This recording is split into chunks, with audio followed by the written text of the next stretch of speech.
So I'll just start again.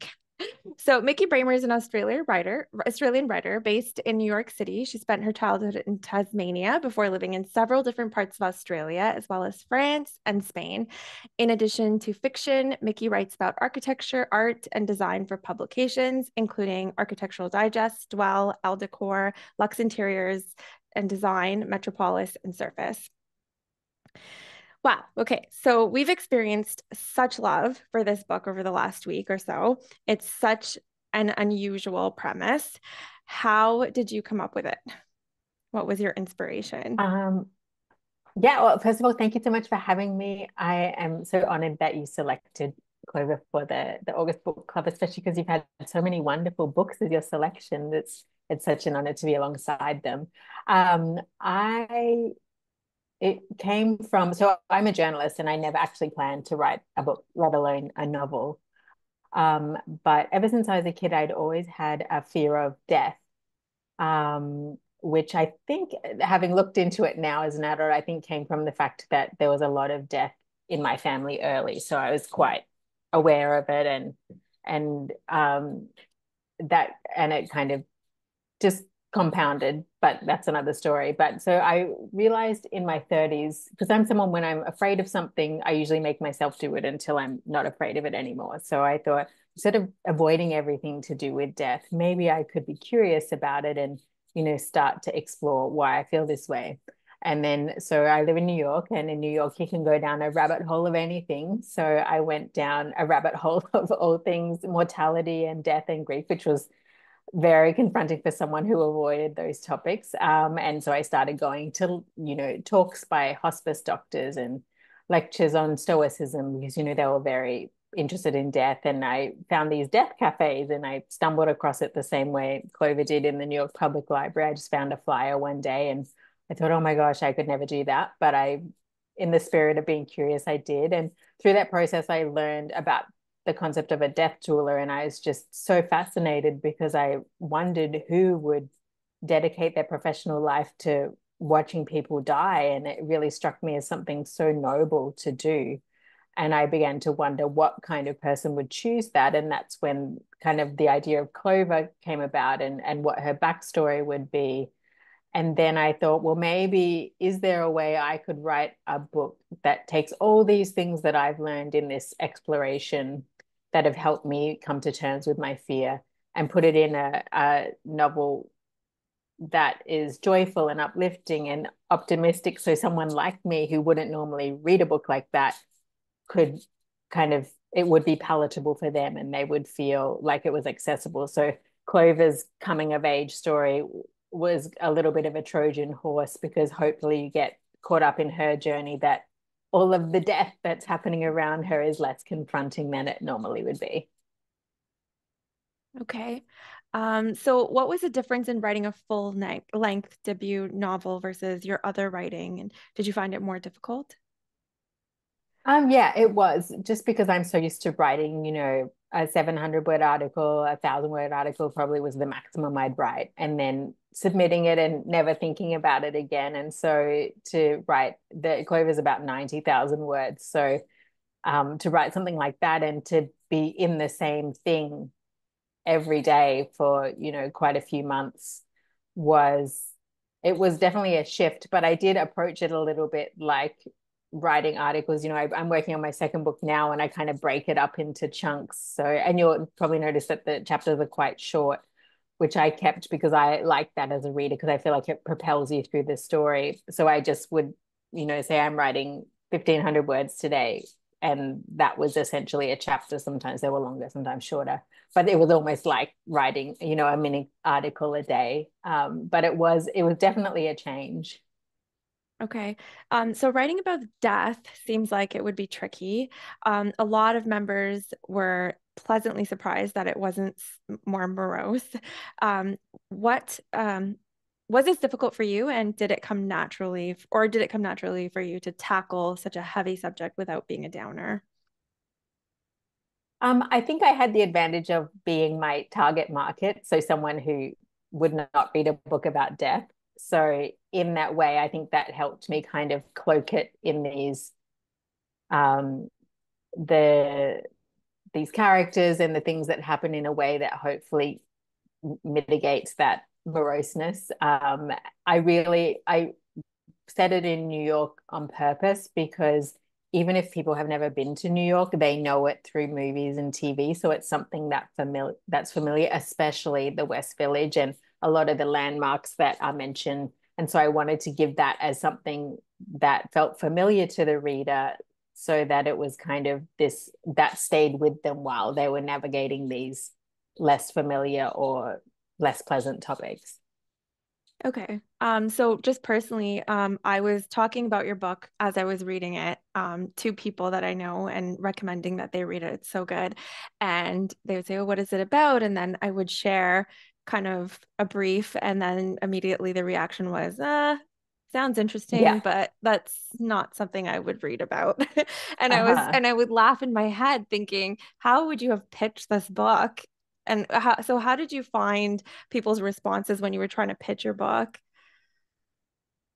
Yeah, definitely that, especially when I was writing it, because I'm quite a, as you might be able to tell, like easygoing, positive kind of not morose person. And so when I would tell people I was writing a novel and they'd be like, oh, what's it about? And I'd be like, a death doula. And then they'd be like, oh, What's that? okay. And then, Yeah, that's not, well, what's that? And also, that's not what I expected you to write. And so I kind of knew that this was going to be an issue. And then with agents, when I was submitting, because it was in 2021. And so in the middle of the pandemic, oh no, it was actually the end of 2020. And as you know, there was a lot of death happening in the world at that time. And so a few agents were like, oh no, we can't sell death. And I was like, this is the time to sell death because everyone's dealing with it. And luckily, the agent I got, which was, she was my dream agent anyway. So I was very lucky. She really saw what I was trying to do in, I guess my pitch line was that it's a joyful and uplifting book about death, um, or it's a book about learning to live. And she got it, and she really connected with the story and helped me kind of refine it. And then we went out to editors, and luckily, a lot of editors also saw that potential. And now I think it's being published in like 26 countries. So wow. I think that it resonated with people in different ways because death is means different things in different cultures, or they approach it in different ways. But yeah, it has been hard, and I do still get that from readers. Like the main comment I get from people is like, I wasn't gonna read this, or someone recommended it and I was like, and then I read Was it it? and it was great, and it wasn't sad at all. And but that's been great because it's doing really well by word of mouth, and that's kind of the thing that you want, that you can't make happen. It has to happen organically. And so I think it is. I am relieved writing my next book that it's less about death.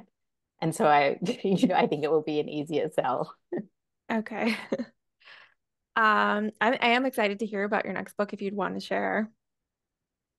I won't just yet, just in case Okay. something changes. I don't want it on the record in Okay. case I change direction. That's fair. But I will Um, say it has similar existential themes to Clover. So in the same kind okay. of milieu and vibe, for lack of a better word, but much less death. Okay. So I was wondering, is there any significance behind the name Clover, and how did you come to choose it? Yeah. So Clover was my great aunt. And I was raised in Tasmania as a child, and my parents divorced when I was very young. And so my mum moved us back to Tasmania, and where a lot of her family's from. So I was basically raised by this village of great aunts and grandparents and cousins. And these great aunts, they were a family of 12. And my grandmother, she died when my mum was still young. And so I never met her. So all of her sisters basically stepped in as our grandmothers. So we ended up with like four grandmothers instead of one on that side of the family. And there are all these fabulous, adventurous women who would travel the world and do really amazing things. And Clover was one of those. She's kind of a bit like Claudia in that way, just her spiritedness.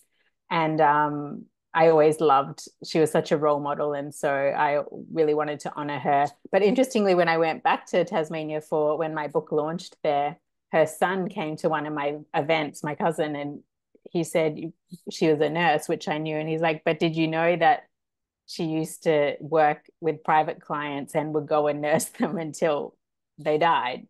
So Okay. essentially, she was a death doula, which I had no idea when I wrote it. And so that little synchronicity was really nice. Wow. Okay. So on the topic of characters, all of the characters I noticed had all the dying characters had a contribution to one of Clover's journals, except Sebastian. He was the only living character to contribute to one of her journals. Did you recognize that, and was that intentional? Um, no, it's Sebastian. What was his contribution? Now I'm forgetting So with he the she had penciled in a regret into her journal because of him. Oh, that, yeah. I think that was more just her general regrets of life because, what she, with those regrets, I really wanted to show that she was using them as a crutch to, you know, by telling herself she was avoiding other people's regrets, she was really just avoiding thinking about her own.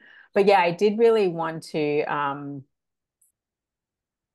show the pencil was really important in that, because I think people think that I'm of the opinion that regrets are a horrible thing to have, which I don't think they are if you learn from them. I think they're a wonderful thing if we consider them soon enough that we can kind of take action to prevent us having them. But I guess the point I wanted to make is that most people don't consider what they might regret until they're right on their deathbed and don't really have time to do anything about it. Right. Okay, so besides the obvious theme of death, there were other beautiful themes in the story, and one that stood out for me was companionship. So Clover always had a friend or a caregiver that would introduce her to a new idea. She didn't seem to discover new ideas on her own accord. And I think like was that one of your intentional themes? And what was the companionship for you? Like the intention for the companionship theme in the story. Yeah, I'm really glad you noticed that because for me, like obviously there is a love story in there, but I wanted to give as much kind of weight to all the other relationships as well. A love story between friends, a love story between a grandfather and his granddaughter, and even between her and Leo. And I think when people, especially people who feel lonely and isolated, often they'll convince themselves that nobody cares about them and nobody, it's just them, nobody loves them. And I wanted to show that Clover had all these people in her periphery who were, just slowly trying to nudge her out of her shell. Um, and but she had to be the one to take the step, and that they could only push her so far. But I think that's such a sign of love. And even when people don't say directly that they love someone, they show it in these very small ways. And I think that's just such a beautiful thing, these connections. I love relationships between people. I've always been close to all my grandparents, and just the different dynamics. And I think it's such a there's so much richness there that you can explore. And I really wanted to emphasize that all of those relationships are equally as fulfilling as the romantic relationship that she gets at the end. Okay. So we have our book club, my book club meeting tomorrow, and I haven't had a chance to talk to others, but it seems like for me, I feel selfish. I'm talking all about me. But it was a really healing experience to read your book in many ways. And I was curious about whether it was healing for you writing the book as well. And if there were, well, you mentioned at the start that you were afraid of dying as a kid. And is that something that you were able to work through? Yeah, I realized it was not necessarily, which surprised me. I learned that it wasn't necessarily that I was afraid of dying, but I was afraid of losing my loved ones. And once I kind of pinpointed that, it made me really grateful that I realized this now. So I could, focus on, I think I was really afraid that I would suddenly lose a loved one and I wouldn't have savored the time I had with them, or I didn't um, say the things that I wanted to say. So having had that realization, in particular, my mum, I made sure, we're very close, but she's in Tasmania, which is on the other side of the world. And we Skype every week. And so one day I said to her, would you mind if, from now on with our Skype conversations, I recorded them and we can ask each other any question we've ever wanted to know about each other? And she's pretty easygoing. And so she said yes. And so I asked her all these questions that I always wondered, but, speaking to her more as like adult to adult than mother to daughter to mother, and, asking about her divorce, her mother dying, her career, her challenges, what it was like raising us as a single mom, and all those sorts of things. And that was wonderful to kind of really learn to see her as a woman rather than just my mum. And also now I have a year's worth of Skype conversations where, when I finally do lose her, that's going to be so important because I can sit back and listen to her talk about what she's growing in her garden and things like that. And I think that will be a real treasure. So it did really help me in that sense, ease my fear once I explored it. That's really beautiful. And that kind of reminded me of a quote from your book where Clover was talking about a photo of her parents and she was saying, "What is this supposed to do? Make me miss them more?" Something like that.